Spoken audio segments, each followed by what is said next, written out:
Allah subhanahu wa ta'ala says in Surah An-Nisa, Bismillah ar-Rahman ar-Rahim, وَاعْبُدُوا اللَّهَ وَلَا تُشْرِكُوا بِهِ شَيْئًا وَبِالْوَالِدَيْنِ إِحْسَانًا وَبِذِي الْقُرْبَى وَالْيَتَامَى وَالْمَسَاكِينِ وَالْجَارِ ذِي الْقُرْبَى وَالْجَارِ الْجُنُبِ وَالصَّاحِبِ بِالْجَنبِ وَابْنِ السَّبِيلِ وَمَا مَلَكَتْ أَيْمَانُكُمْ إِنَّ اللَّهَ لَا يُحِبُّ مَنْ كَانَ مُخْتَالًا فَخُورًا. Worship Allah and associate nothing with Him, and to parents do good, and to relatives, orphans, the needy, the near neighbor, the neighbor farther away, the companion at your side, the traveler, and those whom your right hands possess. Indeed, Allah does not like those who are self-deluding and boastful. We see that Allah subhanahu wa ta'ala gives us an idea of how our ability to care for others, to look for others, is one of the things which defines our Islam. It's one of the things which makes us Muslim. Our parents and the elderly are very important in this equation, in this part of how we perceive ourselves as Muslim and how we behave as Muslims. So with that in mind, we've got Sister Shaheda Choonara here from the Ahmed Mia Kasamam. Assalamu alaikum wa rahmatullahi wa barakatuh. How are you, Shaheda? Wa alaikum salam wa rahmatullahi wa barakatuh. Alhamdulillah. And thank you for welcoming us into your home, into your facility. It's a great honor to see ITV shows an interest in the facility, and it also shows that humanity still exists amongst our people. Okay, so tell us now, as I mentioned, the center is a care center for older people. Tell us some of the history around it. Why was the center set up?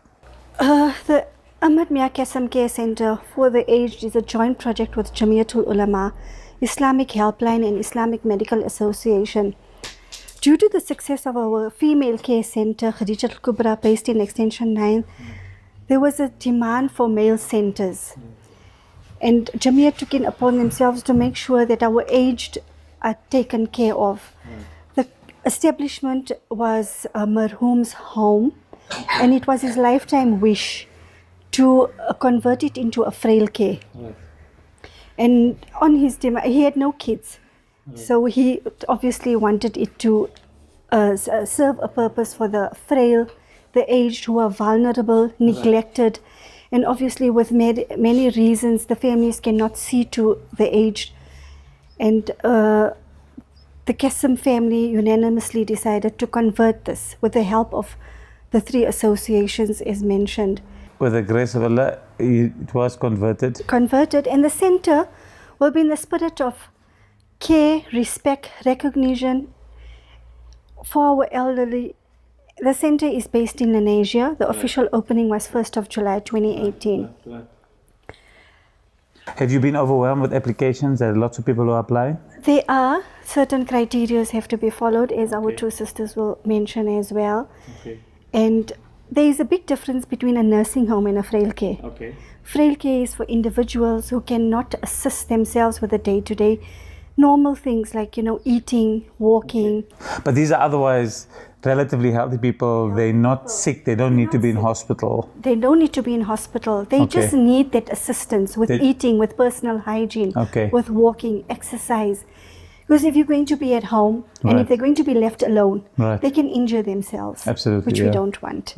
So this is a center which facilitates with our caregivers, 24-hour cares, supervision and the managers. So these people are not clients, they're residents. They're not patients. They're not patients, they're client residents. Right. So they need a place to stay. They need a place to stay. But they need some care. They need some during care. this period. Sometimes there's, for various reasons, and we'll get to that maybe a bit later, they're unable to get this care at home or with their family and so forth and so on. You also offer a daycare facility. Facilities, when family members have to attend functions, they can drop them off for a day. We have permanent residence as well, and temporary. Temporary being if you have to go on a business trip, Hajj, Umrah, we facilitate that as well. And that can often be a problem. So often families maybe are going for Umrah, they're going for Hajj.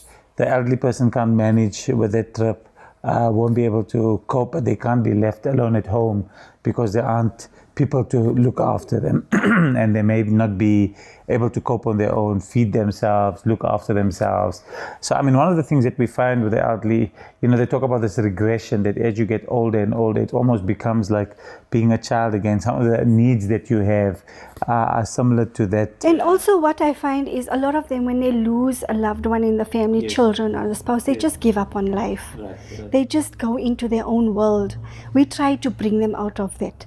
So, I mean, we're going to some of the medical problems a bit later, but psychological problems as part of that is a major issue. They don't respond. They just give up because their loved one is gone. They can't cope without that. And what we don't realize is we have to understand what they go through. Right. We have to be very comforting, understanding. We have to be kind towards them and understand. And the other issues are family members, maybe due to many circumstances, can't look after them. Right. We are becoming nuclear families right now. Spouses have to work. We can't leave them on their own. Okay. So part of the problem is that the structure of the family has changed over the past maybe 10 to 15 years. Sometimes it's not possible for one member of the family to earn enough for the family to survive. So both members of the family have to be working, the husband and the wife. That means the elderly person is alone at home. But so are you able to, that's where the daycare comes in sometimes. If the mother and father are both at work, the elderly person can be left. And also it's an environment where they have some social interaction with other people. So we'll talk a bit more about that a little later as well. But for example, one of the things that the center is trying to do is to have community events at the center. Yes, we do. At every given time we have workshops, sometimes on mental health, encourage them with certain facilities or talks. And just by talking with them as well, it makes a very big difference. So tell me, what do the facilities entail? Is it safe to bring your elderly? Yes, it is safe. We have 4 managers, 2 during the day. I've got an early evening manager and a late evening, supervised all the time. So they're not going to be alone? No, never. And caregivers as well, with a highly trained and skilled for any circumstance or situation. And they report to us all the time. If an emergency arises, obviously they will call me. We get a manager to assist them with whatever difficulties. If they have to be hospitalized, they are transported. We do inform the family members as well. Right. Obviously, these are elderly people, so they're vulnerable. Even though it's not a nursing home, these people may get ill. So there needs to be a protocol or a mechanism in place to make sure that if someone gets ill. We do ask the family's permission if they're out of town. We cannot wait for their response. It is our responsibility to make sure they get hospitalized or taken care of immediately. Yes. In terms of crime is a big problem, so there's always a feeling that, you may be vulnerable to criminal, to break-ins and things like that. What have you guys got in place? We are fully monitored with AlarmNet. And there's a security guard on the outside. I see there are quite a lot of cameras around the home. Yeah. There are strict rules and regulation of visiting hours. If anybody comes through at night, the door doesn't get entertained. Okay. So, I mean, if it's a family member, they would have to call in advance arrangements, yes. and make arrangements. So that they have to make arrangements with me. I will inform my managers. Look, if they come out of town, we can't have a hard and fast rule. But obviously, after 10, it's difficult. Early evening, preferably. But the managers are informed, or they'll phone me, this person is here, and I will give them... So, I mean, one of the difficulties in a center like this is you have to find that balance between discipline and structure, because these are not easy things, Sometimes some people may find it difficult to adapt to living in circumstances that they were not used to. But also you have to have that caring element. So there has to be a balance between being caring, compassionate and kind and helpful to the elderly, as well as having discipline and structure. How do you manage with that yourself, Shaheda? Initially, when they admitted, they're reluctant, they're despondent, and as we sit with them, we try to implement rules and regulation, eating times, sleeping times immediately. But like I said, we have to give them some leeway as well. If they want to, for instance, if they wake up for Fajr, have a cup of tea, wake up for breakfast later, it's fine. Yeah, so you're not going to be a disciplinarian, like treating them like small kids. the reason why these facilities are here, it's a home away from home. Right. We want to make it comfortable for them. And they need to be comfortable. I mean, when their family members come and visit them, we want to let them see we're making a difference in their lives. Right. And obviously there's an Islamic element. I mean, this is a Islamic care center. They go for salah, or they encourage to read Quran. They read Quran as well. There is a gentleman who comes and pick up 2 of our clients and take them for salah. I also implement and reiterate all the time, get the caregivers to help them make wudu, sit. If they can't read 5, at least 2 or 3. Encouragement is there. Sit, explain. And it's not that they're knowledgeable. They're very knowledgeable about our religion. And they look forward to it at times. If they are very tired, obviously it's no excuse, but we do give them that leeway as well. Okay, so Jazakallah. So that's the opening session. We'll come back inshallah after a few minutes with our next guest.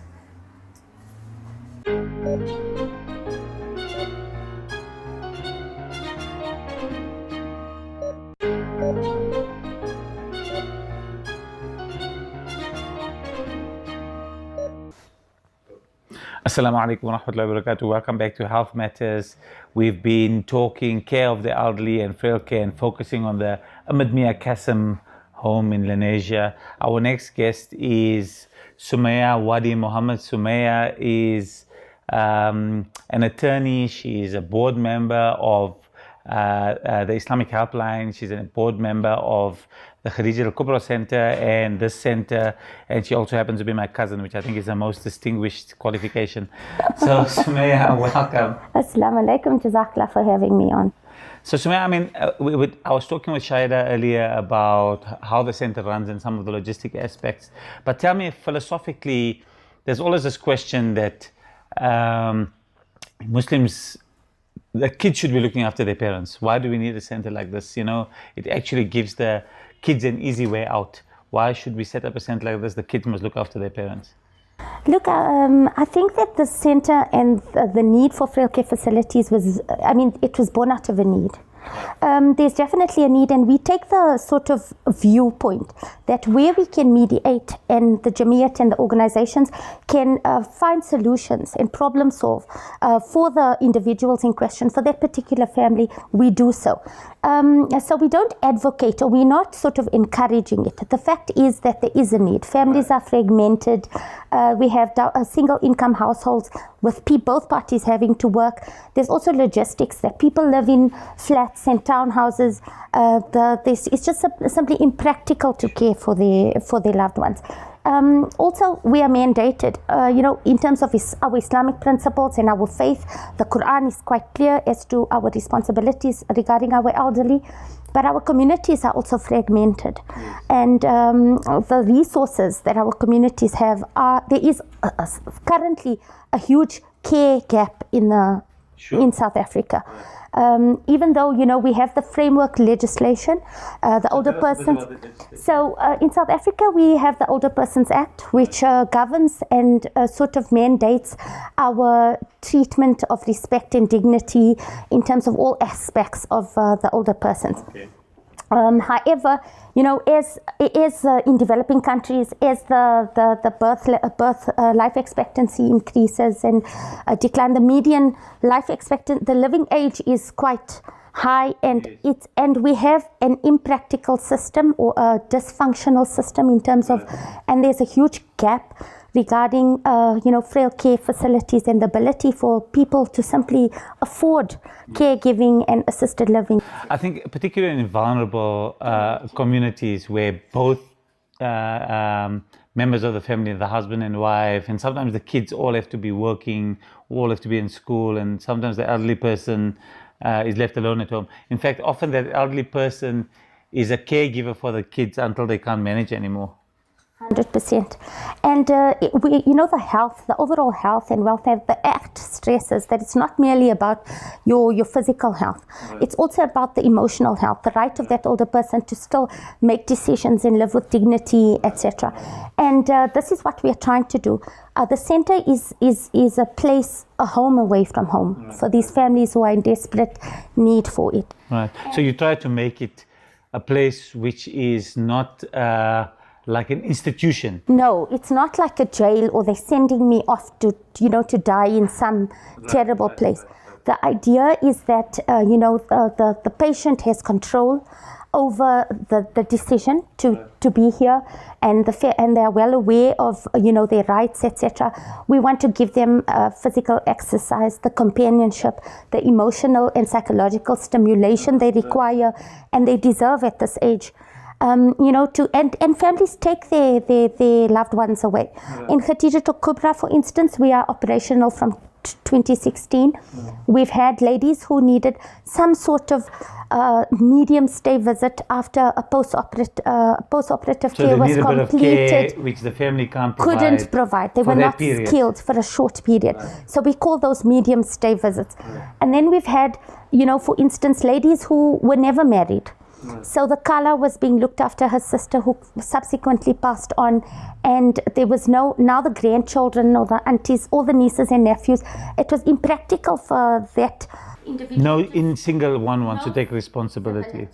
Unfortunately, however, when we find that the person was stationed at our care center, it was easier for the family as a collective to come, and it was a one-stop where I'm welcome, and the family dynamics don't come to play, etc., and people are allowed to come during visiting hours. And then we found that the families were more susceptible to say, I'd like to take Ma for this weekend, or I'm going for a holiday, can I have Ma 3 days? So our older person herself would say, I've seen them more in the year that I've been here than I've seen them when I was not stayed. Yes, I mean, I think it takes that family politics out of it, because sometimes the older person is used as a pawn, as they put into a situation where I'm looking after Ma, so you guys have to just listen to what I say, or I'm looking after the old person. So we find that where our older people can make the decisions, we like to sit with them. They have access to counseling services via the Islamic helpline. They have access to good medical care via the IMA program, and all our wonderful doctors in Lenasia who volunteer and give their services to us free of charge, and via the Jamiyat. So where there's a need, unfortunately for the layperson, sometimes it's difficult to identify what your grandmother needs or what that older person needs. And we also have something which is a reality in our societies today. It's that caregiver's burnout. Right. I'm looking after this older person. I have a family of my own. I come back, it's sort of, we're going through the motions. Things slip through the cracks. Yes. In this respect, we can sort of, our caregivers, our center managers can, individualize that particular resident and say, she needs this, or she would like to go for walks every day. Or so it's sort of, we bring value to their lives. That's excellent. From an Islamic helpline perspective, is there any sort of education or sort of program putting it into society that you need to actually consider as people get older, how as families you will manage that situation? Yes, definitely. So in fact the centers were born out of the Islamic helplines frail care projects. Right. And the fact that we were getting people who were, for instance, I look after Ma, my sister-in-laws don't do anything, blah, blah, blah. And we had to sort of educate them and give them the skills and training. This is how you can give quality care, make your workload less, and also have a sort of good emotional framework, etc. And currently we still have a frail care program. Our ladies from Islamic Helpline visit. They have houses that they visit. We have a monthly program where our elderly who are mobile, it is a home-based care. They just go for a visit and a chat, because often it is loneliness. Not the inability, not that they do not have any care. They don't have to. It's just that my son is working, my daughter-in-law is working, the children all have their own lives. I sit here all day and look at the TV and I look out the window. And I think that's one of the things that we often miss in terms of care of the elderly, especially families, that it's not just taking care of their physical needs, making sure Ma or Papa is fed, he's got food, he's not ill. It's also to make sure that he's got companionship. He's got somewhere to go. He does the things that he wants to do, that he loves to do, that he enjoys, and so forth. So the program has ladies who visit at a particular house every week, and then the program has we have a get-together monthly. The old ladies have a workshop. So we've had a sort of attorneys give lectures on wills and estates and how to, tie up your affairs. They've made beautiful blankets and crafts. They have an exercise day. They have picnics out with other older people. And obviously the experience that you've gotten from Khadija Al-Kubra, now you can use the same experience at Yahev workshops, get the men involved in appropriate activities. And then what we also provide is that a lot of people call us and they say, Ma's just fallen, etc., come out of hospital. We just need some direction as to how to care, or we need a temporary caregiver. So what we find is a lot of people have requests. We facilitate the request for home-based care. So somebody from our Islamic helpline or the Jamiat program will go visit Ma and find out what the actual needs are and how can we problem solve, basically, and empower the family to cope with that new situation.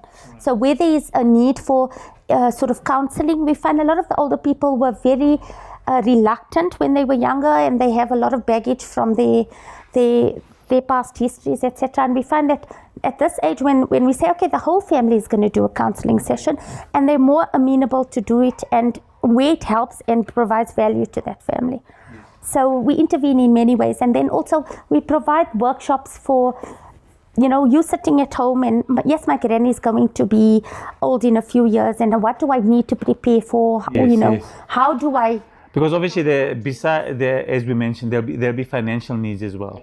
Because sometimes those people are not working anymore, they're not earning, so the caregivers have to plan financially to look after their parents or their elderly people. And I think that's something that often falls flat in our society, is that we're very happy to understand that parents must look after their children when the children are small, and everybody accepts that financially that parent is responsible for their child. But the corollary is not true. When the elderly person gets old, and sometimes they have their own finances have been dedicated to helping their children. So that means when they get old, they don't have enough finances to look after themselves, and often the children are reluctant to put that type of... Statistically, only 6% of the South African population are prepared for their old age. And you mean financially prepared, yes. Less than 6%. The rest, so they're going to rely on their children. Rely on their children. To look after and unfortunately, there's a huge care gap. Yes. Yeah. In terms of what government can provide for us. Yes. And well, what's the government old age pension at the moment? It's under 2,000. Yes, and it barely suffices for their basic needs. Right. Another problem we have is, especially with the indigent parts of our communities, is that there are high rates of infection and poor, lacking healthcare services. For the elderly. For the elderly. And in this respect, we're trying to sort of use the center as a way to allow access to ancillary services that our community members may need. Yes, I mean, so sometimes, as you say, because community centers are not, because community members are not tied into a network, yes, they have difficulty understanding what resources are available. And getting involved with this type of center, or being in the center, ties you into a network. Into a network of resources, exactly. Okay, Jazakallah, and thank you very much for that, Sumaya. We'll be back, inshallah, after the break with our next guest.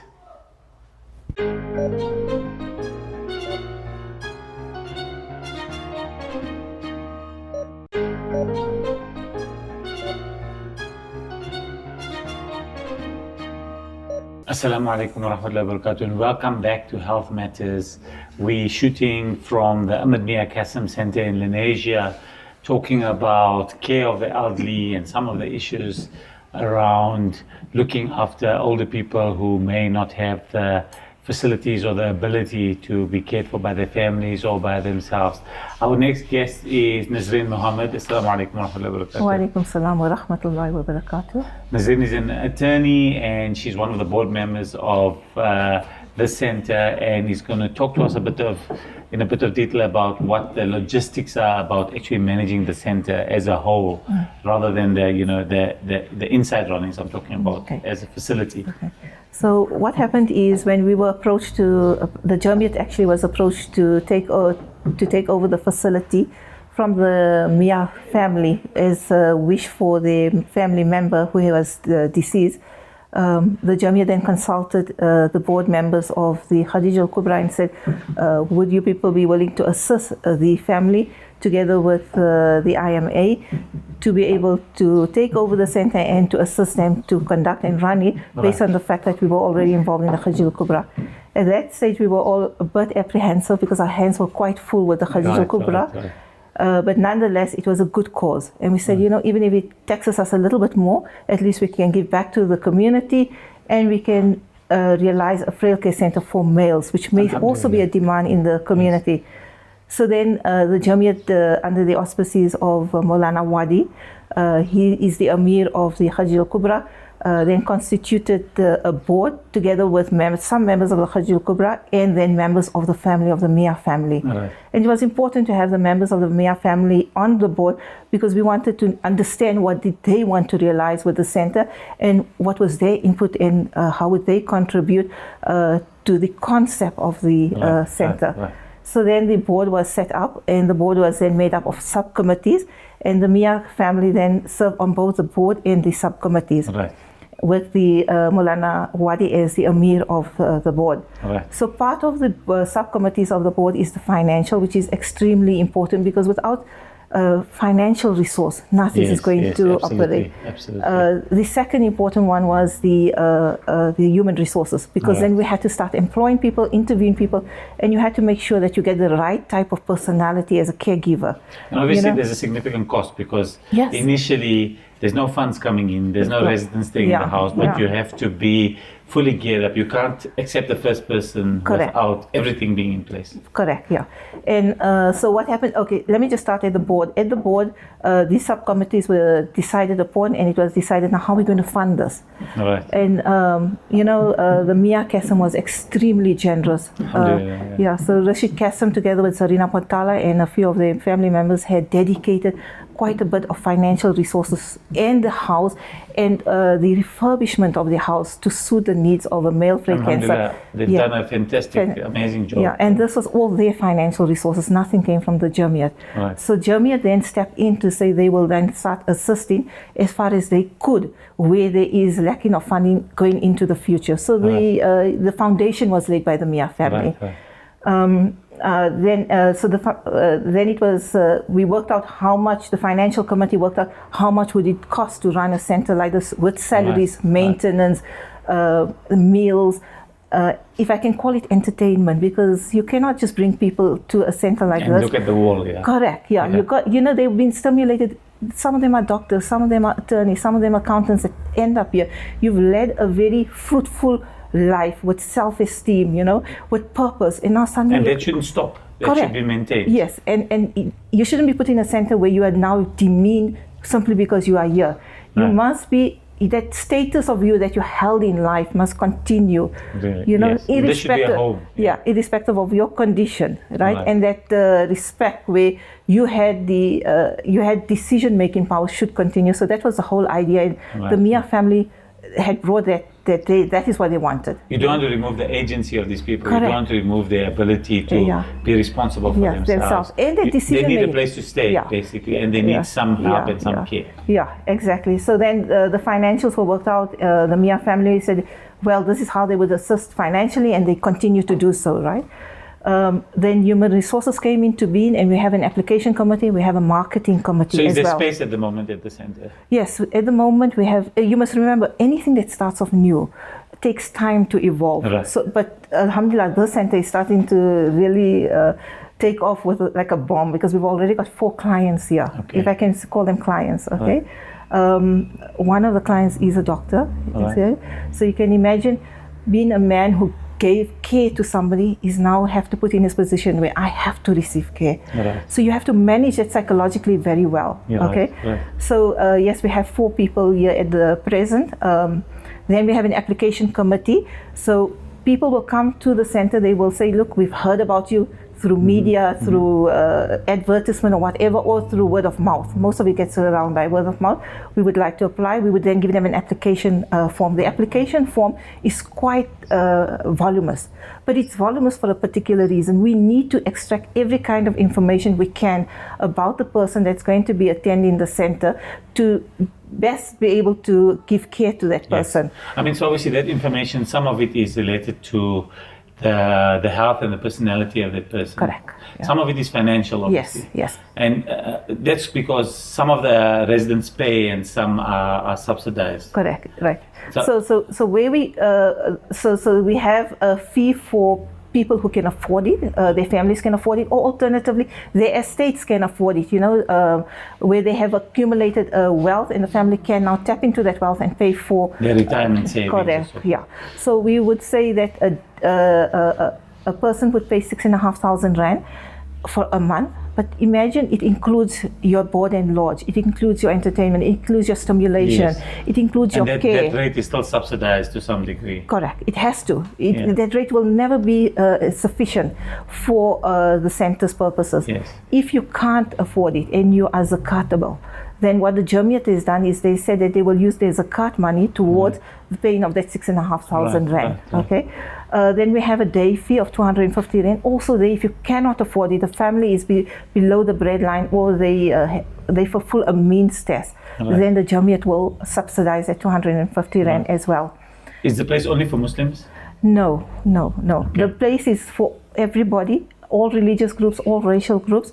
However, because it's a Muslim It's an initiative, Islamic ethos. yeah, Yes. our tenets of Islam and our ethos of Islam has to be abided by. So Okay. when we are approached by non-Muslims, this is what we tell them.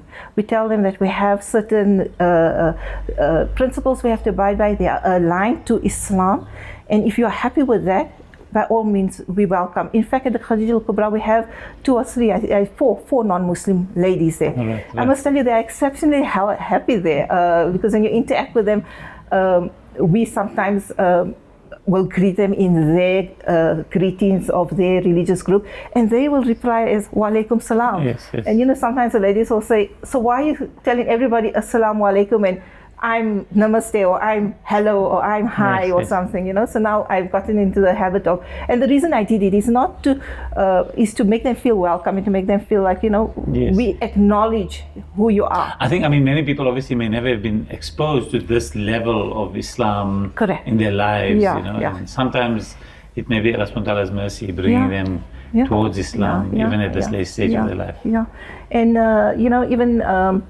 the prayer before the meal, and we say and they say, but they insist we must continue, and then we repeat it in English, Yes. so that it makes sense and meaning to them as well. Right.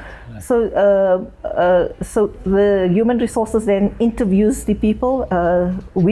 Human resources is one of the most important structures, if I can say so. Sure, it's the basically going to be the heart of the running of the center. Yeah.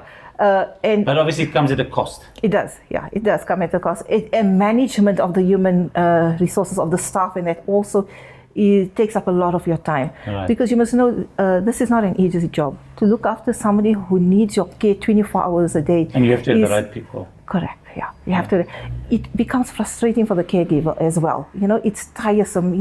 At the Khadija Al-Kubra, we have about, I think, 16 ladies already. Now imagine you're busy with this client, and there's 3 or 4 others nagging or calling you, and you have to attend to them. So they tend to get frustrated.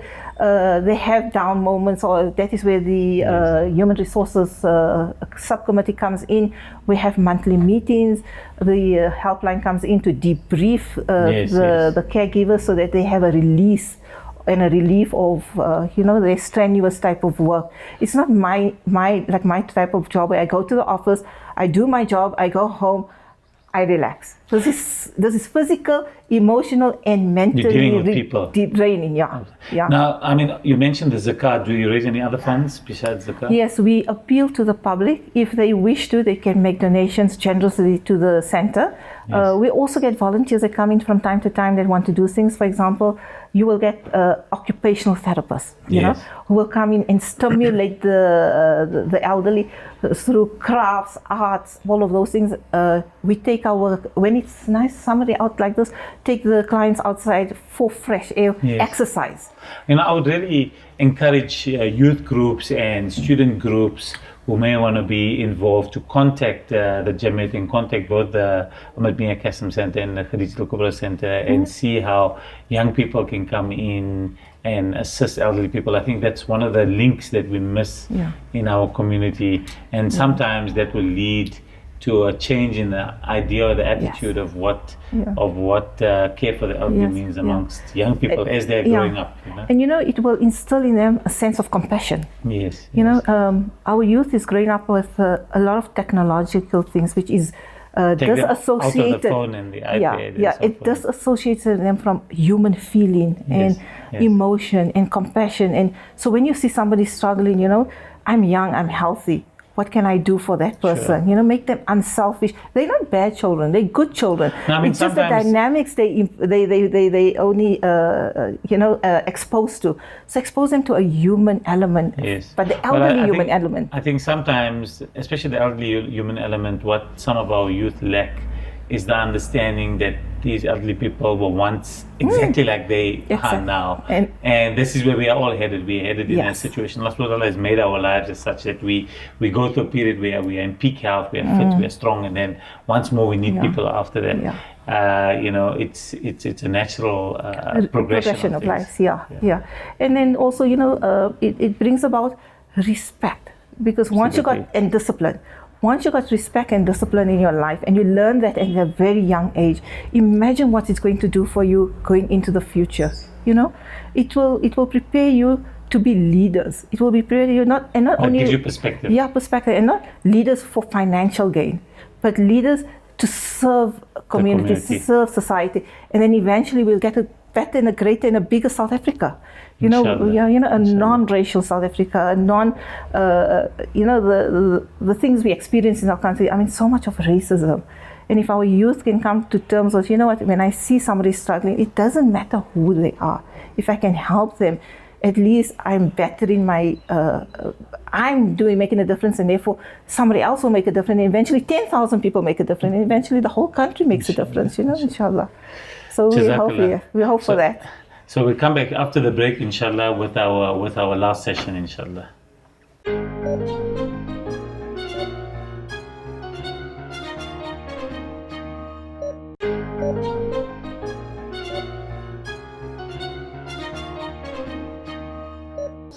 Assalamu alaikum wa rahmatullahi wa barakatuh. Welcome back. We're here at the Ahmed Mia Qasim Center in Lenasia, Extension 1. We've been talking about the center, the frail care and care of the elderly. We've had quite a lot of information through the show. This is a pre-recorded show, so unfortunately we don't have the ability to take calls today as we usually do. But that's been something different for us to come and shoot at the center. I'm back with Sister Shaheda Choonara, the manageress of the center. And Sister Shaheda, now I just want to focus a little bit on some of the health needs that you anticipate of the individuals in the center. Obviously, we know that as people get older, it's almost like having a chronic condition where you lose the ability to compensate for illness and for changes. So, someone who may be ill, a small thing can make a big difference in how they're able to manage the day. Have you experienced that? We do. We have 2 patients or 3 patients like that.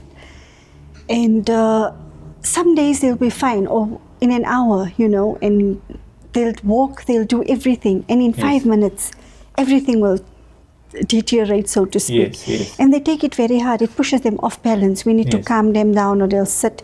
What we try and do every day, or what we've implemented right now, is exercise. Right. And they enjoy it. Walks, morning walks, or late evening walks. That's to maintain strength. Maintain strength. Muscle strength and ability is actually a great protector. We must remember also they are confined. Yes. And there's no exercise. So it's very important to have movement, like they say, to keep the wheels oiled all the time. And it helps, alhamdulillah.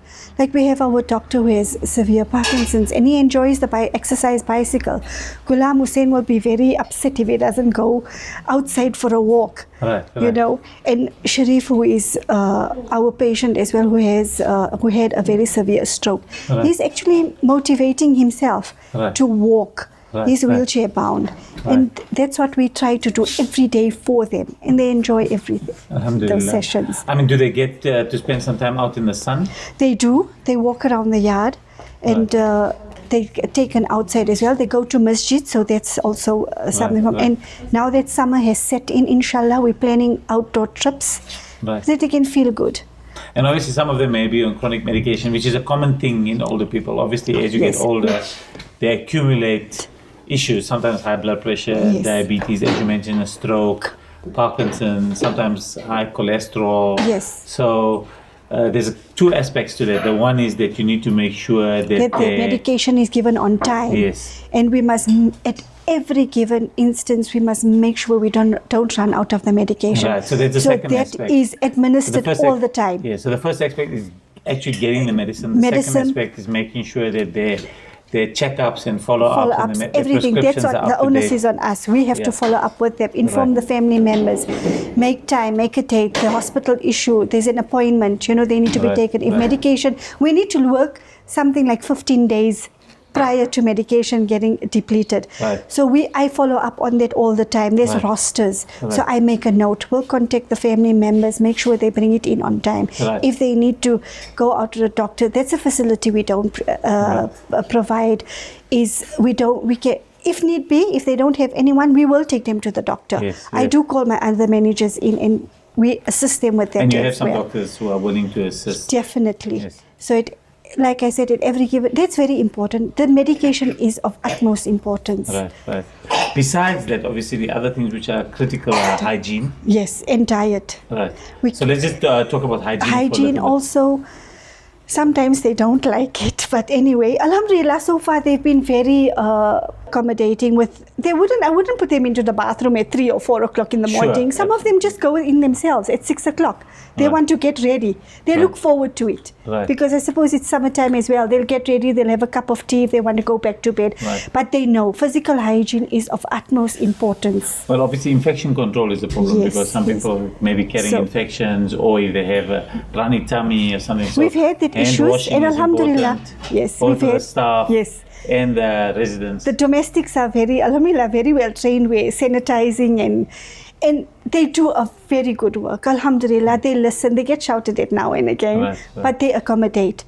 And then the bathrooms and the facilities are meant to cater for people who have physical disability. There are rails. We have rails. We have the chairs for them. So I think that's one of the advantages that some people who stay in this type of facility may have over being at home. They need to be comfortable. They need to be able to have that. We need to have the facility so that they can, just not struggle to get up. You hold the rail with the caregiver. Alhamdulillah, he can lift himself. He will look forward to going and having a shower. He wouldn't be despondent to say, hey, you know what, I'm in a difficult position now. What's going to happen to me? And the caregivers are there all the time because it is our responsibility to make sure that no harm comes to them. That's very important. Now, I was making the point that, sometimes to do a renovation in your home to make your home friendly for the elderly is very difficult and costly and impractical to do it for one person, for a few years. Whereas in a center like this, it's going to be necessary.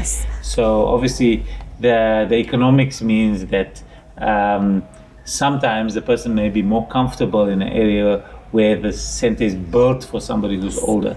Although that's not a reason to specifically come here, but it is an advantage. No, there is. Your ordinary home won't have maybe those handlebars or whatever, unless you've got a very frail person. But alhamdulillah, the Qasim family has really, really gone out of the way to make sure and sit with few of our board members to make sure that everything is done to the T. There is no difficulty for the client and the caregiver. Okay, let's talk about diet now. You mentioned diet. No fast food, sometimes, not all the time. Okay. You have to have a bit of fun, No, we do. And Alhamdulillah, they like what we offer them. No complaints. We ask them. Right. Most of the time, we'll always ask them, what do you enjoy? Obviously, they always have their tastes, their likes, dislikes, So far, But some of them have dietary restrictions based on not their really. health. So far, alhamdulillah, we haven't had that problem. But that may arise in the future. We try not to cook in our lot of ghee or oil or whatever. We have a breakfast, then we have an early morning snack about 11 o'clock, lunchtime Right. and tea time, and then evening a supper. And if they want a cup of tea or juice or ice cream, alhamdulillah, we can cater for And that water as well. intake, they encourage to drink yes, if they all have- the time. No reason not to drink. So, I think those are things which are important in the elderly. Constipation becomes a big problem. It does. So sometimes We have need to make sure you administer it have all the time because fruits we and need to vegetables exactly. and fiber in the diet. And Now our cooks, our resident cooks are very geared up. okay, The few of them are, we always try to do our best, but to me, if you don't have the proper diet, your strength isn't going to be yes, there. what goes in is what's Exactly. going to come And out. Yeah. And proper meal times very important. You can't eat little, all the time and then or binge or eat the wrong type of foods. Yes, So yes. together with proper menu, meals and your medication, inshallah, we hope to give them good nutrition and value to life. Right. Have you had any conflicts between any of the residents, or do you anticipate that? I'm sure that will be an issue at some period. At this point in time, I don't think so. I think it works both ways. They are put they're adjusting into an environment which is not home. There's rules, there's regulations. You will find retaliation. You will find they will argue, will fight, because look, they are set in their ways. It is for us to make them comfortable. It's only about communication. You make them feel welcome. You make them feel comfortable. Okay, yes, we are females. Of course, Islamically, we're not allowed to interact too closely with them, but it doesn't stop us to be good and To be kind caring. and compassionate. Yes. This is what we need to Yes. be all the time, and that communication helps a lot. Yes. And believe me, they adjust so well. Yes. One of the important things in our society is obviously South African society has really had major challenges. If you look at things like the Life is a Many tragedy, if you look at footage which we see routinely of abuse of the elderly, it's important that the staff is properly trained, Yes. the staff is educated. There are cameras around the Yes. center. So we monitor it And there daily. are multiple staff Yes. members who are My being late night supervised. manager will sit, he will write reports, this is happening. I take them to task because I feel it is not fair for them to be shouted at. I had one of my clients, he had a diarrhea problem. He ran out of the bathroom, frantic, he messed, don't hit me, I don't want to go away. I sat with him, I pacified him, I said, tell me, he said, at the previous care center, they hit me because I did this. Yes. Why? I said, we are humans. I can have that experience. No matter what age group you are, we can't hit a baby for messing. Sure, We absolutely. can't hit an elderly person. Yes. We need to sit and understand. We need to be the outside person looking in at the end of the day. So I think the ethos is that we need to apply our Islam, our what comes from inside, what our Yes. religion teaches us, as Definitely. how we would treat every single individual to how we would treat these people. It doesn't matter only Muslim, but everyone. Yes, Let's have compassion for everybody. alhamdulillah. So we're going to sum up. Do you have any last comments that you would like to say, Sister Shaheda? With my experience, I only reiterate, make time for the aged. Love them. Come and see them. Don't abandon them. This is what they need. It's just, sit and talk. Phone them 3 times a week. Pop in for 5 minutes. Even if it's at odd hours. I see what a difference it makes. They look forward. They will cry. I will tell them someone is coming, or a family member who have maybe had their problems with. They will sit. Where's the tears coming from? They want to be happy for They the want to little, have that- or we don't know how long they're going to be here. Let's make a difference. Because at the end of the day, Allah subhanahu wa ta'ala is going to question us. And we all going I to be in the gave same you an situation. opportunity. What did you do? We pray that Allah subhanahu wa ta'ala grants success to the center, makes it easy for all the elderly people out there, gives them comfort, gives them afia. And just to remind the viewers that the banking details, the details of the center. If you want to apply to the center, those are available through ITV. We will try and put them up several times during the show. And we pray that Allah subhanahu wa ta'ala grants health and relief to all those who are suffering all over the world. Assalamu alaikum wa rahmatullahi wa barakatuh. أتدري من يزيل الهم إن ضاقت بك الدنيا ومن يرعاك لا ينساك دوما كيفما تحيا أتدري من يزيل الهم إن ضاقت بك الدنيا ومن يرعاك لا ينساك دوما كيفما تحيا ومن يرعاك لا ينساك دوما كيفما أتدري من يزيل الهم إن ضاقت بك الدنيا ومن يرعاك لا ينساك دوما كيفما تحيا ومن يرعاك لا ينساك دوما كيفما تحيا فسبحان الذي يهدي ويشفي حيرة العبد ويعطي دون ما حدي جزيل الأجر في الدنيا فسبحان الذي